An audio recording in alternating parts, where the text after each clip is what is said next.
காவேரி வந்து எதுக்காக வந்து அந்த பொண்ணுக்கிட்ட அப்படி நடந்துக்கிறீங்கன்னு கேட்குறாங்க விஜயை. விஜய் வந்து அந்த பொண்ணு என்கிட்ட எப்படி நடந்துக்கிறான்னு உனக்கு தெரியுமா காவேரி அப்படி காவேரி மிஸ் அப்படின்றாங்க. எப்படி நடந்துக்கணா அப்படின்னோடனே அவள் என்ன கேட்குற திரும்ப கேள்வி என்ன அப்படி கேட்டா இந்த மாதிரி கல்யாணத்துக்கு அப்புறமா உன் குழந்தை உங்கள் கூட படுக்கவா இல்லை தனியாக படுக்குமா உங்கள் கூட நம்ம நடுவில் படுத்துக்குமா அப்படின்லாம் அசிங்கமாக கேட்குறாவ. அவளை போய் என்ன கல்யாணம் பண்ணிக்க சொல்கிறீங்களா அப்படின்னோடனே இதில் எனக்கு தப்பு இருக்குது எல்லாமே வந்து பேசினாதானே நல்லது இதில் தப்புன்னு எனக்கு ஒன்றும் தெரியலைங்க. எல்லா பொண்ணுங்களுக்கும் ஒரு எதிர்பார்ப்பு இருக்கும் அதன்படி தானே உங்ககிட்ட அவங்க பேசுகிறாங்க.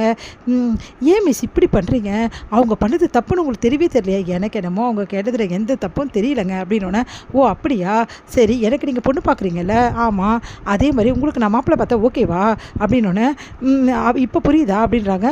பாருங்களேன் உங்களுக்கு யார் வேணாம் சொன்னது எனக்கு மாப்பிள்ளை பாருங்கள் அந்த மாப்பிள்ளை எனக்கு பிடிக்கணும் இதே மாதிரி அவரும் ஏதாவது கொஷின் கேட்கணும் அந்த கொஷின்ஸ் எனக்கு பிடிக்காமல் இருக்கலாம் பிடிச்சிருக்கலாம் எனக்கு பிடிச்சதில் மேரேஜ் ஆக போகுது அந்த மாதிரி தாங்க உங்களுக்கு யாரை பிடிக்குதோ அவங்களுக்கு தான் மேரேஜ் ஆக போகுது இந்த பொண்ணை கல்யாணம் பண்ணிக்க சொல்லி வற்புறுத்துலையே இந்த கேள்வி உங்களுக்கு பிடிக்கலையா வேறு மாதிரி பொண்ணு பார்ப்போம் அந்த பொண்ணு உங்களுக்கு பிடிச்சது அவங்கள கல்யாணம் பண்ணி வைப்போம் அப்படின்னோடனே செம்ம டென்ஷனாக விஜய் இவளெல்லாம் திருத்தவே முடியாது அப்படின்னு சொல்லிட்டு அப்படியே டென்ஷனாக அங்கேருந்து போகிறாரு.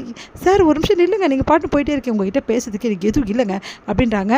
உடனே வந்து சரி அப்படின்னா என்னை தனியாக விட்டுட்டு போகிறீங்களா என்னை கூட்டின்னு போகிறதா வாங்க கூட்டின்னு போகிறேன் அப்படின்னோடனே சரி நான் தாத்தாவை பார்க்கணும் தாத்தாவை பார்த்துட்டு அதுக்கப்புறம் வீட்டுக்கு போகிறேன் அப்படின்றாங்க. அப்படியே பார்த்துட்டு வேறு வழி இல்லாமல் வண்டி ஓட்டிகிட்டு போகிறாரு விஜய். அவரால் தாங்கிக்கவே முடியல நடந்த விஷயத்துலேருந்து ரொம்ப டென்ஷனாக இருக்கார். வீட்டுக்கு வந்தோன்னே வந்து தாத்தா வந்து என்னப்பா விஜய் என்ன ஆச்சு அப்படின்னு சொல்லிட்டு கேட்குறாங்க. எல்லாத்தையும் அதை மிஸ் வந்திருக்காங்களே அவங்கக்கிட்டே கேளுங்க சொல்லுவாங்க அப்படின்னு சொல்லிட்டு போகிறாங்க. நடந்த விஷயத்தில் காவேரி சொல்கிறாங்க. அதை கேட்டுட்டு தாத்தா பயங்கரமாக அதிர்ச்சி அடைகிறாரு. என்னம்மா காவேரி இப்படி பண்ணியிருக்க அப்படின்னோடனே நான் என்ன தாத்தா தப்பு பண்ணேன் நீ பண்ணது ரொம்ப பெரிய தப்புமா இப்படிலாம் பண்ணக்கூடாது விஜய்க்கு இதில் விருப்பம் இல்லைன்னு தெரிஞ்சால் விட்டுடலாம்லம்மா எதுக்காகம்மா அவனை கட்டாயப்படுத்துகிறோம் என்ன தாத்தா இப்படிலாம் சொல்கிறீங்க நீங்கள் அம்மாவை பற்றி நினச்சி கூட பார்க்க மாட்டிங்களா அம்முக்கு ஒரு அம்மா தேவை இல்லையா நீங்களே சொல்லுங்கள்.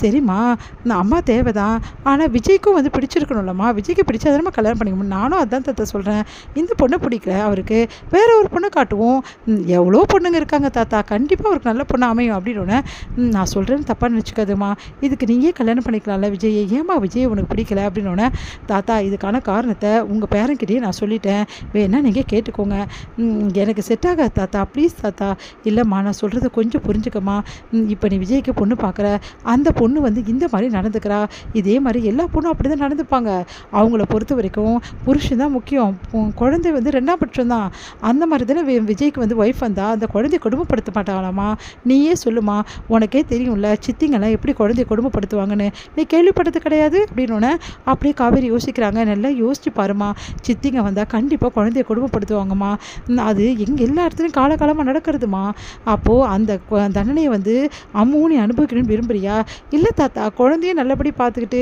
அவரே விரும்புகிற மாதிரி ஒரு பொண்ணு கண்டிப்பாக கிடைப்பா தாத்தா இல்லைம்மா அந்த மாதிரி பொண்ணுலாம் கிடைக்க மாட்டா அதுக்கு தான் நீ உன்னை கல்யாணம் பண்ணிக்க சொன்னால் நீயும் வேணான்னு சொல்கிற அப்புறம் நாங்கள் என்ன தான் பண்ணுறது கொஞ்சம் யோசிச்சு பாருமா அப்படின்னு சொல்லிட்டு போகிறார் தாத்தா.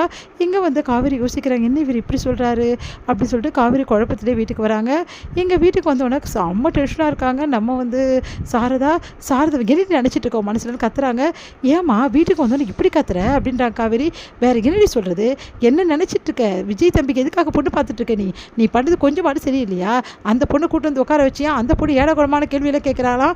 சரி இதெல்லாம் உனக்கு யார் சொன்னது வேறு யார் சொன்னுவா விஜய் தம்பி தான் எனக்கு ஃபோன் போட்டு சொன்னார்.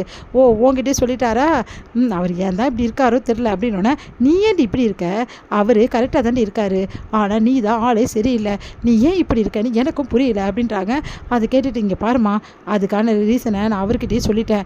அவர் என்கிட்ட கேட்குறாரு கல்யாணம் நம்ம பண்ணிக்கலாமான்னு அவருக்கு எவ்வளோ தைரியம் இருக்குது இப்படி கேட்குறதுக்கு ஒரு கல்யாணம் ஆனவர் கல்யாணம் ஆகாத பொண்ணை பற்றி இப்படிலாம் கேட்கலாமாம்மா அவர் மட்டும் ரொம்ப நல்லவர்னு பேசுகிற அவர் கேட்டதில் என்ன தப்பு இருக்குது அதே தான் நானும் கேட்குறேன் ஏன் நீ அவரை கல்யாணம் பண்ணிக்கக்கூடாதுன்னு சொல்லிட்டு தான் கிட்டே சொன்னதை தான் உன்கிட்டே சொல்கிறேன். அவர் ஆல்ரெடி ஒரு பொண்ணை விரும்பியிருக்காரு வேறு ஒருத்தர் பொண்ணை விரும்பின ஒரு ஆளை எனக்கு வந்து கல்யாணம் பண்ணிக்க என்னால் முடியாது என்ன தான் முதல்ல விரும்பியிருக்கணும். ஓ அப்படியா அப்படின்னா உனக்கு கல்யாணம் கடைசி வரைக்கும் நடக்க போகிறது நடக்காமல் இருக்கட்டும் அப்படின்றாங்க. அப்படி டென்ஷன் ஆகுறாங்க சாரதா.